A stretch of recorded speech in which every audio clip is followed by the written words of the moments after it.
우리 주님께서 이 땅에서 이제 행하신 여러 가지 기사 이적들을 이렇게 살펴보고 있는데요. 오늘 그 7번째 이야기가 되는 것입니다. 여러분 잘 알고 계신 나사로, 죽었었던 나사로가 이제 살아나는 그런 이야기죠.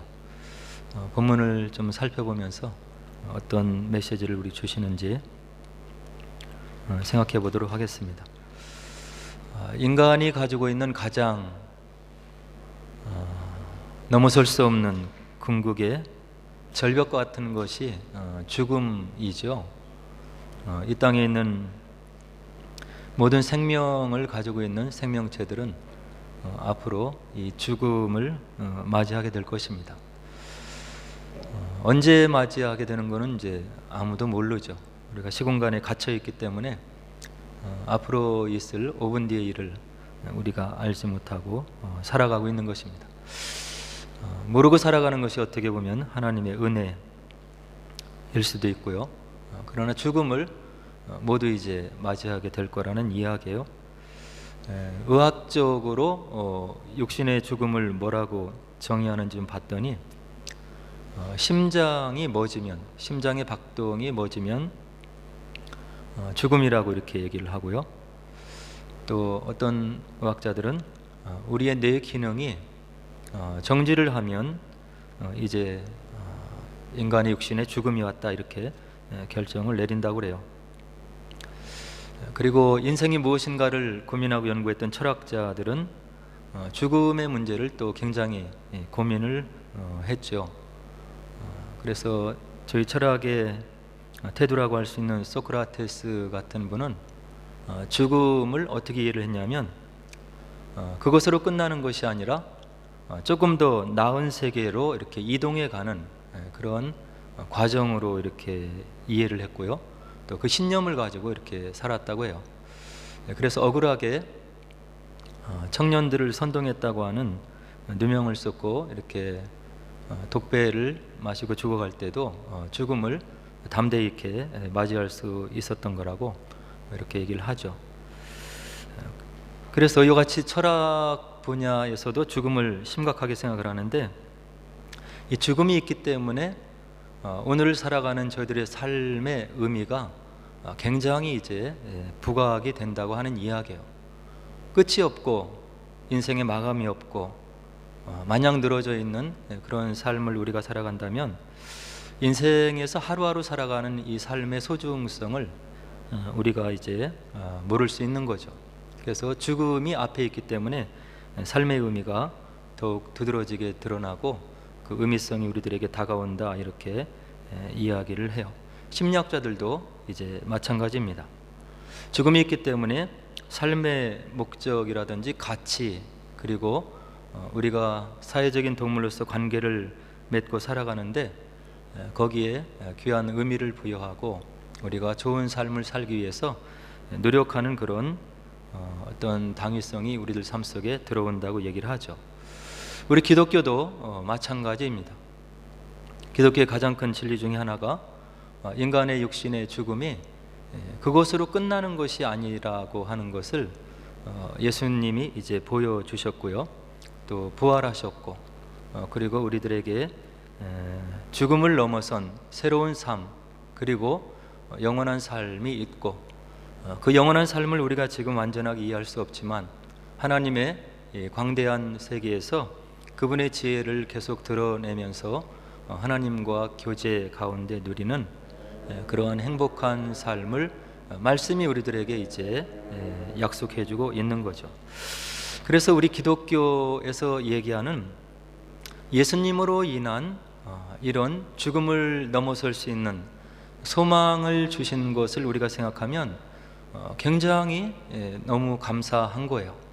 우리가 다 좌절할 수밖에 없고, 그리고 의기소침하게 이 땅의 삶을 살아갈 수 있는데, 그렇게 두렵고 그리고 막연하게, 그렇지만 분명하게 시간이 지날수록 우리들 눈앞에 다가오는 그런 죽음을 담대하게 맞이할 수 있다고 하는 이야기죠.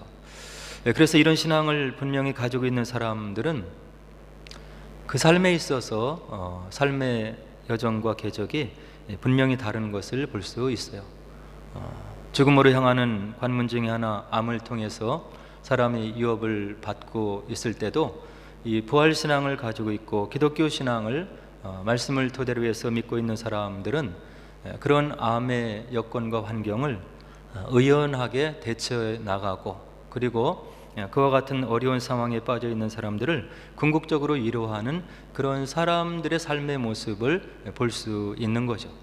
제가 아는 목사님도 암을 몸속에 3개나 가지고 있으면서도 전혀 주눅들지 않고, 그리고 같은 동일한 암병을 가지고 있는 사람들을 오히려 위로하고, 그리고 우리에게 주어진 이 죽음 이후에 삶의 약속을 말씀으로 확신하면서 담대하게 기쁨으로 살아가는 그런 목사님을 이제 알고 있는 거죠. 이것이 기독교 신앙의 힘이고 능력인 것입니다. 오늘 본문에 나오는 이야기도 그런 죽음을 넘어선 사람들에 대한 이야기고요, 그것이 우리의 주님을 통해서 우리에게 선물로 주올 수 있다고 하는 것을 나사로의 사건을 통해서 분명히 알려주고 있는 거죠. 오늘 본문에 나오는 그 사건의 당사자인 이 나사로는 마리아와 마르다의 오라버니로 등장을 해요. 사도 요한은 2절에서 그가 누구인지를 분명하게 말해주고 있는데, 이 마리아는 향유를 짙게 붓고 머리털로 주의 발을 닦던 자요, 병든 나사로는 그의 오라버니더라. 우리가 복음서를 읽어보면 예수님께 향유를 붓고 그리고 머리털로 이렇게 예수님의 발을 닦여준 그런 기사들이 여러 개 나오는데요, 우리가 알고 있는 막달라 마리아도 그 중에 한 사람이죠.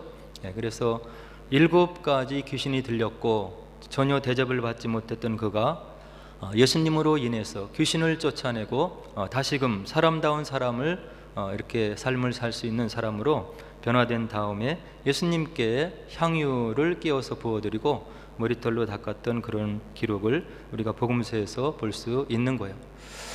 그런 막달라 마리아와 오늘 본문에 나오는 마리아는 조금 다른 인물로 이제 성경을 연구한 사람들은 이야기를 하고 있는 거예요. 그러나 오늘 본문에 나오는 마리아도, 이 나사로의 그 누이였던 이 마리아도 예수님께 향유를 붓는 그런 장면을 오늘 2절이 우리들에게 이 얘기를 해주고 있는 거죠. 향유, 지금도 귀하고 값비싼 거지만 예수님 당시에는 더더욱 귀한 물건이었고, 여인들은 자신의 가장 중요한 날이었던 결혼 예식을 위해서 이 향유를 준비하고 마련하고 소중하게 간직했다고 역사가들은 우리들에게 알려주고 있는 거죠. 그와 같이 일생에 있어서 한번 자신의 결혼 예식을 위해서 사용하려고 준비했던 이 향유, 값비싼 향유를 지금 예수님께 붓고 머리털로 주님의 발을 씻겨 주었던 그런 모습으로 마리아가 지금 묘사되고 있는 거예요.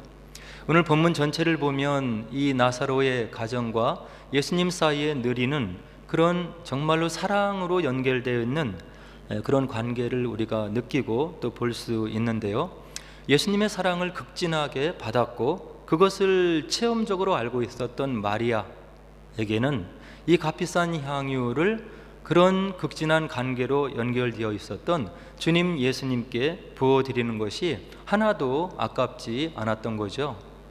저희들 신앙생활도 마찬가지인 것입니다.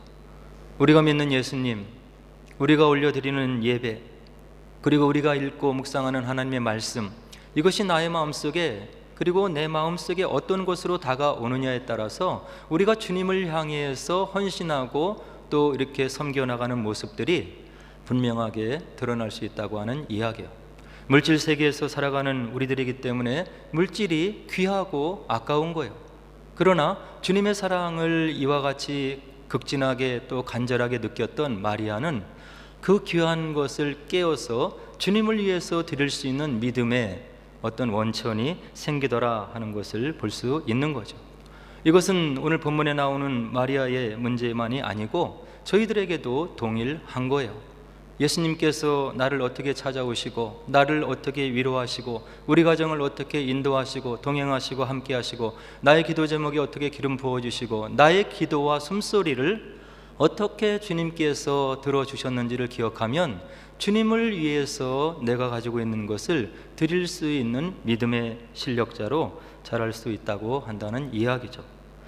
그래서 오늘 예수님의 사랑을 이와 같이 많이 받았던 마리아와 마르다가 예수님께 청을 드리는 장면이 나오는 거예요. 3절에 보니까 주여 보시옵소서 사랑하시는 자가 병들었나이다. 자신의 오라버니가 병이 들은 거예요. 인간의 힘으로 어찌할 수 없는 그런 병이 들어서 죽음을 목전에 두고 있다는 것을 직감하고 있는 이 마리아와 마르다는 예수님에게 사람을 보내서 사랑하시는 자가 병들었습니다.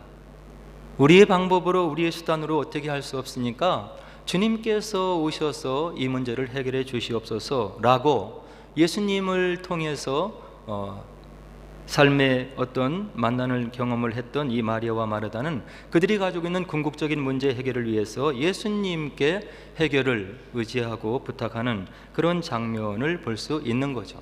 우리의 기도의 본질적인 모습을 오늘 본문의 마리아가 보여주고 있는 것이라고 생각을 하고 있는 거예요. 인생의 삶은 어렵고 힘들고 문제를 또 이렇게 맞닥뜨리게 되고 또 경험할 수밖에 없는 그런 고통과 고난과 어려움 가운데 살아가는 그런 나날들임을 우리가 삶을 통해서 알고 있는 거죠. 기도 제목이 없는 사람이 없고 고민거리가 없는 사람이 없는 것이고 그리고 염려하고 걱정하는 것이 전혀 없는 삶을 살 수 있는 그런 사람이 아무도 없음을 우리가 체험적으로 알고 있는 것이고 경험적으로 알고 있는 거예요. 그런 문제를 오늘 마리아는 어떤 식으로 해결하냐면 예수님께 올려드리고 무엇인가 나에게 나타나셔서 나의 삶 속에 들어오셔서 나의 삶을 동행해 주셨던 그 예수님께서 무엇인가 해결해 주시기를 원하시는 그런 청을 기도로 올려드리고 있는 그런 마리아와 마르다의 모습을 3절에서 볼 수 있는 거죠. 저희들도 이와 같이 해야 되는 거예요. 우리의 모든 문제를, 인간의 수단을, 우리의 노력을, 우리가 할 수 있는 여력을 동원해서 해결하기 전에 그 문제를 가지고 먼저 하나님께 의논하고 기도로 올려드리는 그런 자세가 필요함을 오늘 3절은 우리들에게 알려주고 있는 거죠. 이런 마리아의 청에 예수님께서 답변을 드리시는데 뭐라고 답변을 드리고 있냐면 예수께서 들으시고 이르시되 이 병은 죽을 병이 아니라 나사로가 병들었다고 하는 소식을 들은 예수님께서 답변을 주시고 있는 거예요. 이 병은 죽을 병이 아니라 하나님의 영광을 위함이요 하나님의 아들이 이로 말미암아 영광을 받게 하려 함이라. 나사로가 죽어서 온 가족이 염려하고 있고 걱정하고 있고 이 오라버니가 어떻게 될지 모르는 그런 정말로 마음 아픈 순간에 예수님께 청을 드렸는데 예수님께서 답변을 주시는 거예요. 이 병이 죽을 병이 아니다. 하나님께 영광을 돌릴 그런 병이다. 그리고 이 일로 인해서 하나님의 아들인 내가 그리고 말미암아 영광을 받게 하려고 하는 하나님의 크신 뜻이 있는 병임을 예수님께서 4절에 알려주고 있는 거예요. 이것은 무엇이냐면 우리 삶 속에 일어나는 모든 문제들, 그런 문제들을 통해서 우리가 하나님께 좀 더 가까이 오기를 원하시는 하나님의 뜻이 있는 것이고 그 문제를 통해서 하나님께서 영광 받으시기를 원하신다고 하는 그런 고귀한 뜻이 우리의 사건, 사고, 우리 삶의 문제 속에 깃들어져 있음을 오늘 본문이 우리들에게 알려주고 있는 거예요. 하나님을 향해서 찬양을 올려드렸던 시편 기자는 50편 15절에서 무엇이라고 우리들에게 고백해주고 있냐면 환난 날에 나를 부르라 내가 너를 건지리니 내가 나를 영화롭게 하리라. 아직 완성이 되지 않는 이 땅의 삶을 살아가는데 모든 사람들이 어려움을 당할 수 있다고 한다는 이야기죠. 그리고 환난이라고 하는 것을 통과해야 된다는 것을 오늘 시편 기자가 자신의 삶을 돌아보면서 이야기를 해주고 있는 거예요. 그렇게 어렵고 힘들 때, 문제 해결이 보이지 않을 때 하나님께서 우리에게 무엇을 원하시냐면 환난 날에 내가 어렵다고 생각하는 그런 때, 그리고 내가 문제가 있다고 생각하는 그런 때에 나를 향해서 부르짖어라. 내가 너희들의 아버지가 아니냐? 능력이 있는 하나님이지 않냐? 너의 기도를 내가 듣고 내가 건져줄 것이다. 내 문제가 해결되면 내가 그런 문제를 통해서 나에게 영광을 돌릴 것을 내가 알고 있다. 너에게 다가온 문제는 너를 망하게 하려는 것이 아니고 너의 신앙을 돋구고 그리고 너를 통해서 내가 영광 받으려고 하는 그런 깊고 높은 뜻이 있는 인생에서 당하는 역경과 환난임을 오늘 시편 기자가 우리들에게 이야기를 해주고 있는 거예요. 그리고 요한복음 14장 13절에 보니까 또 뭐라고 얘기를 하냐면 너희가 내 이름으로 무엇을 구하든지 내가 행하리니 이는 아버지로 하여금 아들로 말미암아 영광을 받으시게 하려 함이라. 내 이름으로 하나님께서 나를 보내신 것을 믿고 내 이름으로 너희들이 무엇인지 구하면 아버지께서 그 문제 가운데 임재해 주시고 문제 해결을 주실 것을 요한복음 4장 14장 13절도 우리들에게 얘기를 해주고 있는 거예요. 기도 응답이 일어나면 기도 응답을 통해서 하나님께 궁극적인 영광이 돌아감을 바로 사도 요한은 우리들에게 이야기를 해주고 있는 거예요. 이와 같이 어려운 상황에 소식을 들은 그런 예수님께서 하나님께 영광이 돌릴 그런 병이라고 얘기를 해주신 다음에 6절로 7절 보니까 예수님의 조금 상이한 그런 모습과 행동을 볼 수 있는데요. 뭐라고 하시냐면 나사로가 병들었다 함을 들으시고 그 계시던 곳에 이틀을 더 유하시고 그 후에 제자들에게 이르시되 유대로 다시 가자 하시니, 나사로가 지금 병들었다고 하는 소식을 들었으면 보통 같으면 빨리 그 환자에게 다가가서 병이 깊어지기 전에 예수님께서 손을 얹고 기도하시고 그 나사로를 고쳐주시고 살려주시는 그런 것이 정당한 절차이고 그런 수순인데요, 오늘 예수님께서는 어떤 행보를 보이시냐면 병들었다 함을 들으시고 바로 나사로에게 달려가는 것이 아니라 그 계시던 곳에 이틀을 더 유하셨다고 이렇게 이야기를 해주시고 있는 거예요. 이것은 우리들에게 신앙적으로 시사해주고 있는 것이 굉장히 많은데요, 첫째로 무엇이냐면 인간적으로 병을 고칠 가능성을 완전히 배제하시는 예수님의 모습을 볼 수 있는 거예요. 이런 소식을 듣고 금방 나사로에게 달려가서 나사로의 병을 이런저런 방법을 통해서 고쳐주면 그 병을 고침으로 인해서 하나님께 온전한 영광이 돌아가지 않을 것을 하나님이신 예수님께서 아시고 인간적으로 소망과 희망을 가질 수 있는 그런 가능성을 완전히 배제하시고 이틀을 더 머무르시면서 나사로가 죽을 때를 기다리시는 그런 예수님의 좀 이상한 행보를 우리가 6절에서 볼 수 있는 거예요. 우리가 성경을 보면 하나님의 역사는 꼭 이런 방법으로 이루어지고 있는 것 같아요. 아브라함에게 약속의 아들 이삭을 주실 때도 인간적인 방법으로 자녀를 생산할 때 약속의 아들을 준 것이 아니고 인간적으로 소망이 완전히 끊어졌을 때, 아브라함의 나이가 정말로 나이 들어서 늙었을 때 인간적인 노력으로 자녀를 생산할 수 있는 그런 여력이 다 끊어졌을 때 하나님께서 그 약속을 이루어드리는 하나님의 방법을 우리가 창세기에서 볼 수 있는 거죠. 모세를 통해서 이스라엘 백성을 구원하신 그 하나님도 마찬가지인 거예요. 모세가 능력이 있을 때, 지혜가 출중할 때, 젊은 혈기로 무엇인가 할 수 있는 그런 여력이 있을 때 그 모세를 부르신 것이 아니라 미디안 광야로 보내시고 40년 동안 내가 별거 아니고 나의 능력으로는 이 이스라엘 백성을 구원할 기능이 전혀 없다고 스스로 고백할 때까지 광야에서 훈련시키시고 낮추시고 하나님을 전적으로 의지하는 모세의 마음이 되었을 때 비로소 떨기나무 가운데 불꽃 속에서 모세를 부르셔서 나는 입이 둔하고 나는 능력이 없고 내 능력으로는 하나님께서 나에게 주시는 이 일을 감당할 수 없습니다. 이렇게 스스로 포기하고 하나님 앞에 겸비한 모습으로 낮아졌을 때 모세를 부르시고 능력을 입혀주시고 출애굽을 이루시는 우리 하나님의 방법의 모습을 알 수 있는 거예요. 사사시대도 마찬가지예요. 기드온을 보면 알 수 있는 거죠. 기드온을 통해서 이스라엘 백성을 보내려고 했을 때 수많은 사람들이 기드온에게 몰려들었어요.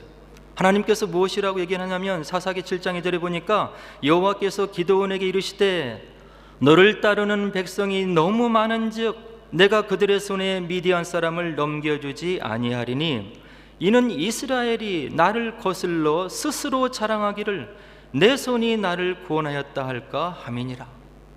우리 인간이 얼마나 나약하고 교만하고 목이 곧고 그리고 하나님을 향해서 자기의 의를 드러내기 쉬운 그런 족속인지를 사사기 기드온 사건을 통해서 우리들에게 분명히 보여주고 있는 거예요. 하나님께서 미디안의 손에서 이스라엘 백성을 구원해내기를 원하시고 있는 거예요. 그런 구원의 선물을 주기를 원하시는데 기드온이 이스라엘 백성들이 많은 숫자를 가지고 미디안을 물리치면 자신을 드러낸다고 하는 것을 하나님이 알고 계신 거예요. 그래서 여러 가지 시험과 여건을 통해서 300명의 용사만을 남겨두고 모두 다 돌려보내는 하나님의 역사를 우리가 사사기 7장에서 볼 수 있는 거예요. 다윗도 마찬가지인 거예요. 바울도 마찬가지인 거예요. 바울이 뭐라고 고린도후서 12장 9절에서 고백을 합니까? 내 은혜가 내게 족하도다. 이는 내 능력이 약한 데서 온전하여 짐이라. 사람의 능력을 나타낼 때, 내가 교만으로 머리를 높일 때 하나님께서 그를 통해서 절대 역사하지 않으심을 이런 신구약 하나님의 말씀, 살아계신 말씀은 우리들에게 분명히 알려주고 있는 거예요. 그래서 오늘 본문에 예수님께서 나사로가 죽었다고 하는 소식을 들었지만, 병이 들었다고 하는 소식을 들었지만 있는 곳에서 이틀을 더 머무시면서 인간의 방법으로 고칠 수 있는 방법이 다 없어질 때까지 기다리고 기다리시는 우리 예수님의 모습을 볼 수 있는 거예요. 그리고 두 번째는 하나님께서 최고의 영광을 받으실 때까지, 어느 시점에 어느 경점에 하나님께서 최고의 영광을 받으실 수 있는지를 아시는 예수님께서 나사로에게 바로 향해서 가지 않고 있는 곳에서 이틀을 더 머무시면서 기다리시는 예수님의 모습을 볼 수 있는 거예요. 저희들이 하나님을 향해서 기도하잖아요. 내가 가지고 있는 문제를 통해서, 그리고 이러한 문제를 해결해 주셔야 된다고 하나님께 기도하는데, 대부분 기도를 경험해 보면 기도를 올려드리는 인간은 조급한 거예요.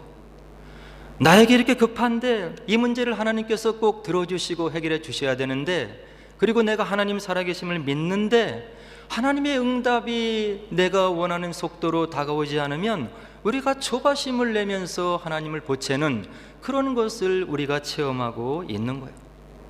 하나님의 살아계심을 믿고 내 기도를 들어주시고 이 기도의 제목을 통해서 하나님께서 영광 거두어주심을 믿는다고 한다면, 하나님께서 하나님의 때에 우리를 누구보다 잘 아시는 그분께서 적절한 때에, 완벽한 때에 우리를 완벽하게 도우시는 그 하나님을 믿으시고 올려드린 기도의 제목을 가지고 인내하는 그런 신앙의 모습이 필요함을 오늘 본문이 우리들에게 또 알려주고 있는 거예요.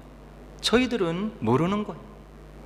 언제가 가장 적합한 때인지, 나의 기도가 응답이 될 때가 언제가 완벽한 때인지 우리는 그 타이밍을 알지 못하고 살아가는 부족한 인생이라고 하는 이야기예요. 그래서 하나님이 저희들에게 필요한 거예요. 오늘 하나님께서, 예수님께서 이 두 가지를 우리에게 알려주시기 위해서 본문에서 예수님께서 있는 곳에서 이틀을 더 유하시면서 바로 나사로에게 바로 달려가지 않았다고 우리들에게 알려주고 있는 거예요.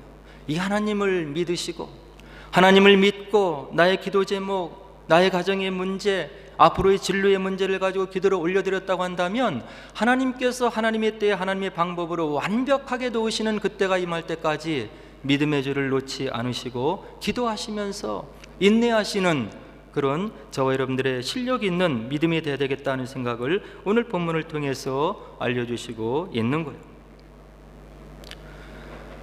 이제 이틀이 지난 다음에 예수님께서 이와 같은 이야기를 하셔요. 우리 친구 나사로가 잠들었다. 그러나 내가 깨우러 가노라. 나사로가 잠들었다. 그러나 내가 깨우러 가노라. 주변에 있는 제자들이 답변을 하는데, 주여 잠들었으면 낫겠나이다. 예수님은 지금 나사로가 죽었음을 얘기하는 건데 주변의 사람들은 이 상황을 깨닫지 못하고 있는 거예요. 이와 같이 예수님을 따라가는 믿는 자들이 예수님 마음을 헤아리기 어렵다고 하는 것을 오늘 본문이 알려주고 있는 거예요. 예수님께서 밝히 말씀하셔요. 예수는 그의 죽음을 가리켜 말씀하신 것이나 그들은 잠들어 쉬는 것을 가리켜 말씀하신 줄 생각한지라. 그래서 예수님께서 밝히 일러주시는데 나사로가 죽었느니라. 나사로에게 다가가지 않고 나사로가 지금 어떤 상태인지, 그리고 우리가 왜 나사로에게 가야 되는지를 멀찍이 떨어져서 시공간을 초월해서 그의 상황을 꿰뚫어 보시는 예수님, 이것이 예수님의 신성인 거예요.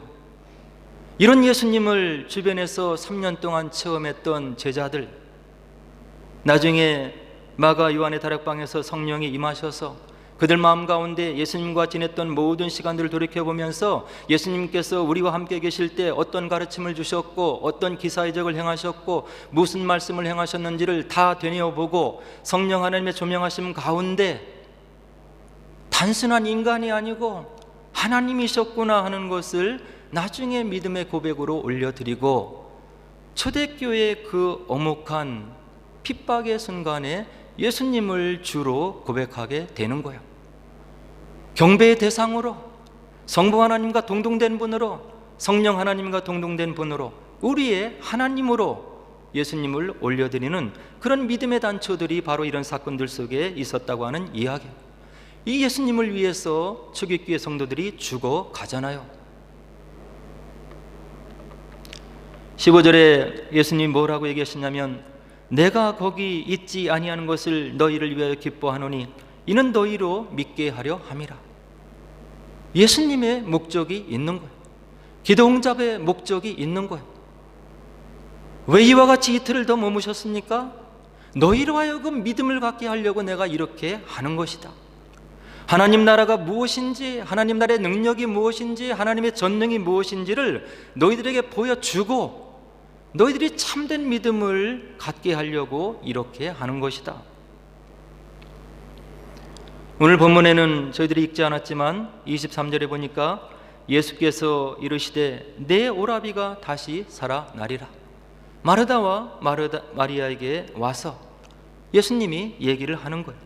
마르다가 무엇이라고 얘기를 하냐면 마지막 날 부활 때에는 다시 살아날 줄을 내가 아나이다. 그때 예수님께서 분명하게 말씀을 해주시죠. 나는 부활이요 생명이니 나를 믿는 자는 죽어도 살겠고 무릇 살아서 나를 믿는 자는 영원히 죽지 아니하리니 이것을 내가 믿느냐. 예수님이 누구인지 예수님의 입으로 그때 당시에 사람들이 분명히 들어서 알 수 있는 음성으로 알려주시고 있는 거예요. 예수님이 누구이시냐? 내가 부활이다, 내가 생명이다.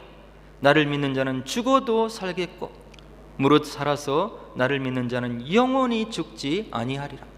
나사로를 무덤에서 살려내시기 전에 예수님이 누구이신지를 분명하게 알려주시고 있는 거예요. 이것이 저와 여러분들이 예배로 경배로 섬기는 예수님의 모습이라고 하는 이야기예요.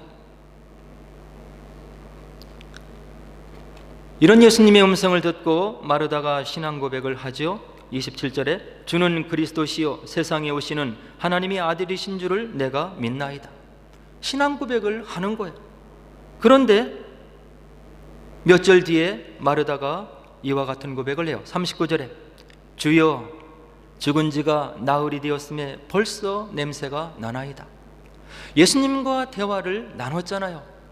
예수님이 왜 이틀을 더 머물렀는지, 그리고 예수님이 누구이신지, 부활이고 생명이고 영생을 주시는 분이라고 분명히 얘기를 했고 마르다가 믿는다고 고백을 했는데 현실에 맞닥뜨리니까 마르다가 믿음이 없어지는 거예요. 오라비의 시신을 넣어둔 무덤가에 가보니까 썩은 냄새가 나는 거예요. 마르다의 신앙이 없어지는 거죠. 그래서 말하기를 주여 죽은 지 나흘이 되었음에 벌써 냄새가 나나이다. 소생의 희망이 전혀 없고 아무리 하나님이지만 어떻게 이와 같이 썩은 냄새가 나는 사람을 살려낸다고 합니까? 하는 그런 마르다의 흔들리는 믿음을 볼 수 있는 거예요.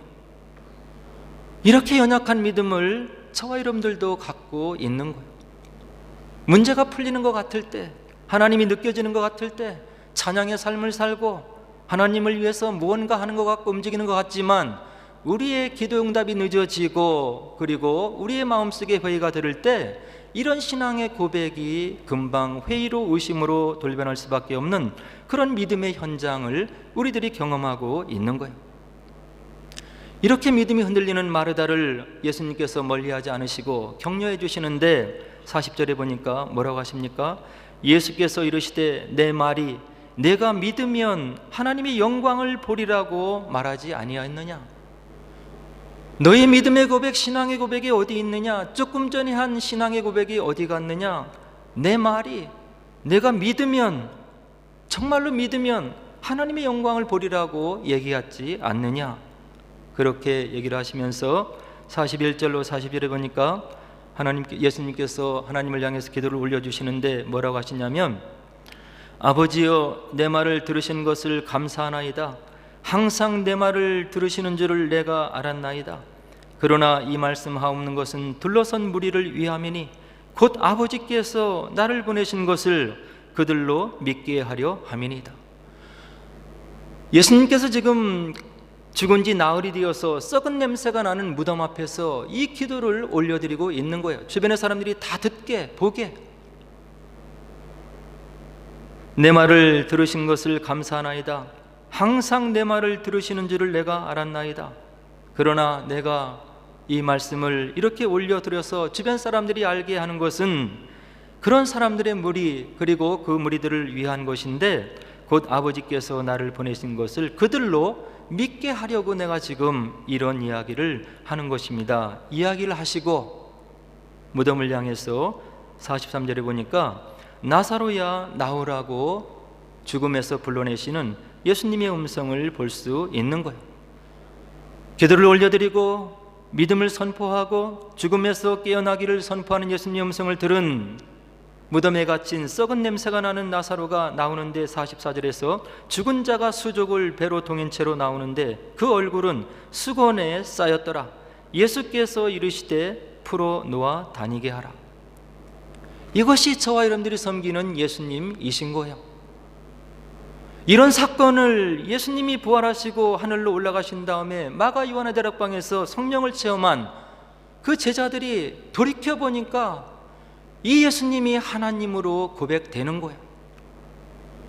로마 황제 외에 주라고 고백하면 반역자로 죽임을 당할 수밖에 없는 그런 절체절명의 순간인데 그런 죽음을 두려워하지 않고 부활이신 예수님을 주로 고백하고 그들이 카타콤에서 어려운 생활을 하면서 신앙생활을 하면서 믿음을 지켜나갔던 우리 믿음의 선조들의 모습을 볼 수 있는 거죠.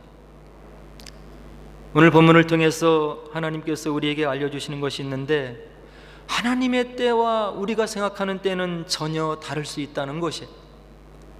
우리는 항상 조급하고 그리고 하나님의 응답을 의심하는 그런 믿음이 적은 삶을 살아가고 있는 거예요. 그러나 우리가 우리에게 무엇보다도 좋은 것을 주기를 원하시고 하나님께서 보시고 완벽한 때 완벽한 방법으로 우리를 위해서 기도 응답해 주시는 그 하나님을 우리가 믿음으로 고백을 해야 된다는 이야기예요.